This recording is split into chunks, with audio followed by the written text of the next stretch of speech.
Have you ever looked at your life and asked, God, is this really part of the plan? Maybe you thought you'd be further along by now. Maybe you thought the relationship wouldn't fall apart, the opportunity wouldn't slip through your hands, or the struggle wouldn't last this long. And yet, here you are, stuck in a place that doesn't feel like it fits into the promise God gave you. Sometimes we get so caught up in what we see that we forget about what God said. We base our faith on our current situation instead of God's eternal plan. And when life takes an unexpected turn, when doors close that we thought would open, when the thing we prayed for doesn't happen the way we imagined, we start questioning, God, is this really part of the plan? That's because our perspective is limited. We see right now, but God sees the whole picture. We see detours, but God sees destinations. We see obstacles, but God sees opportunities. What feels like a setback is often a setup for something greater. In the Bible, we are said that His ways are higher than ours, His thoughts above our thoughts. That means if we can't understand what He's doing, it doesn't mean He's not working. It just means we're not seeing it from His level. Think about Joseph. He had a dream, a vision from God, that he would be in a position of influence. But instead of moving straight into the promise, he was thrown into a pit by his own brothers, sold into slavery, falsely accused, and locked up in prison. That does not sound like a path to success.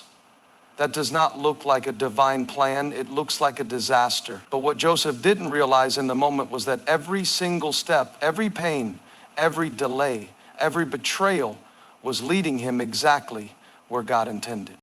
What if what you're calling a disruption is actually divine direction? What if the thing you think is holding you back is actually the thing that's setting you up? In the Bible, we are said that all things work together for the good of those who love Him. Not some things, not just the easy things, all things. That means the heartbreak, the closed doors, the unexpected struggles. God is weaving it all into His perfect plan. Moses didn't know that 40 years in the wilderness was preparing him to lead an entire nation. Esther didn't realize that being taken into the palace would position her to save her people. The disciples thought Jesus dying on the cross was the end of the plan, but it was actually the greatest part of it. And right now you might be standing in the middle of something that doesn't make sense. You might be wondering, why is this happening? Why is it taking so long? Why does it feel like I'm going in the opposite direction of where God said I'd be? But what if the very thing you're questioning is the thing God is using to shape you, position you, and prepare you? God's plan is bigger than your perspective. Just because you don't see the full picture doesn't mean He isn't painting something beautiful. What looks like confusion to you is clear to Him. What looks like a setback to you is strategy to Him. And what looks like an ending to you is just the beginning of something greater. We live in a world that moves fast. We expect instant results, quick answers, and immediate breakthroughs. And when God doesn't move on our timeline, when the prayers we pray don't get answered in the way or the speed we expect, we start to wonder if He's even listening. God, why is this taking so long? Is this still part of the plan? What we often forget is that delay is not denial. Just because it's not happening now doesn't mean it's not going to happen. In the Bible, we are said that there is a season for everything, a time to plant and a time to reap, a time to wait and a time to move. And sometimes God's greatest work happens in the waiting. Abraham was given a promise that he would be the father of many nations. But years passed and nothing happened. In the delay, doubt started creeping in. Maybe he misheard God. Maybe he needed to take things into his own hands. But what Abraham didn't realize was that God wasn't just preparing the promise. He was preparing Abraham for the promise. There was a process that had to take place before the fulfillment. And maybe that's where you are right now. You've been waiting. You've been faithful, you've been praying, but it feels like nothing is moving. And in that waiting, it's easy to start questioning. Did I miss my moment? Did I do something wrong? Did God forget about me? But in the Bible, we are said that though the vision may tarry, wait for it, because it will surely come. That means if God said it, it's only a matter of time before it happens. Look at David. He was anointed as king when he was just a shepherd boy, but he didn't take the throne right away. Instead, he went back to tending sheep. He fought battles. He ran for his life. He spent years waiting for the promise to come to pass. It wasn't that God had forgotten, it was that God was forming him in the process. Because the waiting wasn't wasted, it was preparing him to step into his destiny.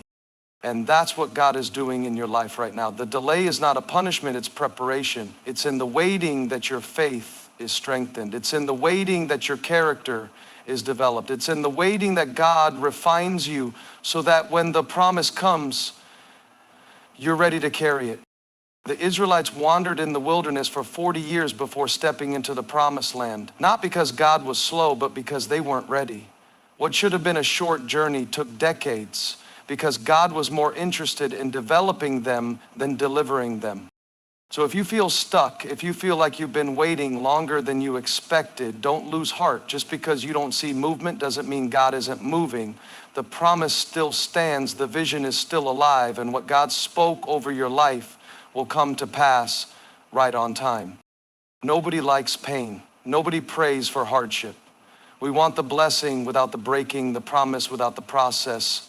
But what if the very thing you're asking God to take away is the thing He's using to transform you? What if the struggle you're facing right now isn't meant to destroy you, but to develop you? Pain has a purpose. It doesn't feel good. It doesn't make sense in the moment, but God never wastes it. In the Bible, we are said that trials produce perseverance, and perseverance produces character. That means the very thing you want to avoid might be the thing God is using to strengthen you. The weight you're carrying today might be building the endurance you need for what's ahead. Look at Job, a man who had everything, wealth, health, family, until suddenly it was all taken away. He lost his home, his children, his health, his reputation. If anyone had a right to ask, God, is this part of the plan? It was Job. But what Job didn't see in the moment was that his pain was not pointless. God was using it to reveal something greater.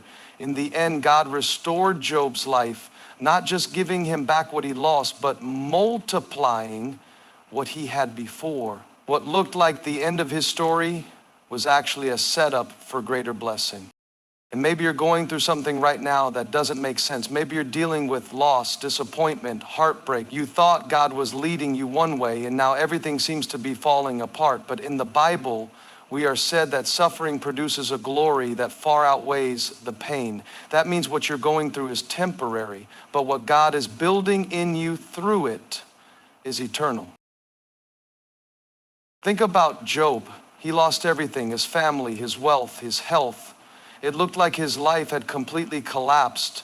But what Job didn't know was that God had already set limits on what the enemy could do. The enemy had power to attack, but he didn't have permission to destroy. That means even in the worst moments, God was still in control. And in the end, God restored Job, blessing him with even more than he had before. Sometimes we look at what's happening around us and assume God is absent, but in the Bible, we are said that He holds all things together. That means even when things look like they're falling apart, He is still working behind the scenes. The disciples learned this firsthand when they were caught in a storm. They were panicked, thinking they were going to drown, but Jesus was right there in the boat with them. He wasn't stressed, He wasn't shaken, because He had authority over the storm the whole time. Maybe you feel like the waves are too strong. Maybe the situation seems too big, too messy, too impossible to fix. But in the Bible, we are said that what is impossible with man is possible with God. His control isn't based on how things look, it's based on who He is. The same God who parted the Red Sea, who brought down Jericho's walls, who shut the mouths of lions, is still the God who is in control today. The enemy wants you to believe that your situation is hopeless. He wants you to think that your prayers aren't working, that your faith is wasted, that the delay means denial. But in the Bible, we are said that all things work together for good to those who love Him. Not some things, all things. Even the things you don't understand, even the struggles you didn't expect, even the detours you never planned. So when life feels unstable, when everything around you seems uncertain, there is one thing that will never change. God is still in control. He hasn't left you. He hasn't forgotten you. And what he has spoken over your life will come to pass, not because of your strength, but because of his sovereignty. There comes a point in every journey of faith when you have to make a decision. Will you trust God even when you don't understand? Will you hold on to his promises even when everything around you suggests otherwise? It's one thing to believe when things are going well, but real trust is proven in the moments when nothing makes sense, when the path isn't clear, when the door doesn't open, when the breakthrough doesn't come the way you expected. That's when faith is tested. In the Bible, we are said that those who trust in the Lord are like a tree planted by the waters, unshaken by drought, unmoved by storms. That means trust is not based on what's happening around you, it's based on who you are rooted in. If your trust is in your situation, you'll be shaken every time circumstances change. But if your trust is in God, you can stand firm even when life doesn't look the way you thought it would. Look at the story of the 3 Hebrew boys thrown into the fiery furnace. They stood before the king facing a life or math decision, and their response was unwavering. Our God is able to save us, but even if he doesn't, we will not bow. That is trust. That is faith that is not dependent on outcomes. They didn't just trust that God could deliver them. They trusted that whatever he did would be good. And because of their trust, they walked through the fire without being burned. Maybe you're walking through a fire of your own. Maybe the pressure is intense, the uncertainty overwhelming, and everything in you wants to give up. But in the Bible, we are said that God will never lead nor forsake us. That means even in the fire, even in the struggle, you are not alone. Trust isn't about knowing how everything will turn out. It's about knowing that no matter what happens, God is still with you. When Peter was in prison, the church was praying for his release, but they had no idea how it would happen. Then in the middle of the night, an angel showed up, broke his chains, and led him out. What's interesting is that Peter was asleep in that prison, chained between 2 guards on the eve of what was supposed to be his execution.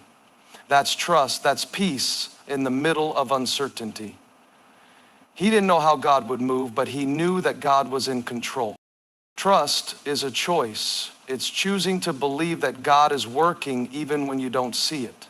It's choosing to stay planted, to stay faithful, to keep walking forward, even when the road is unclear. In the Bible, we are said to trust in the Lord with all our hearts and lean not on our own understanding. That means even when things don't make sense, even when the timing feels off, even when the plan seems uncertain, you can rest knowing that God's plan is never uncertain. He is always in control, always faithful, always leading you exactly where you need to be.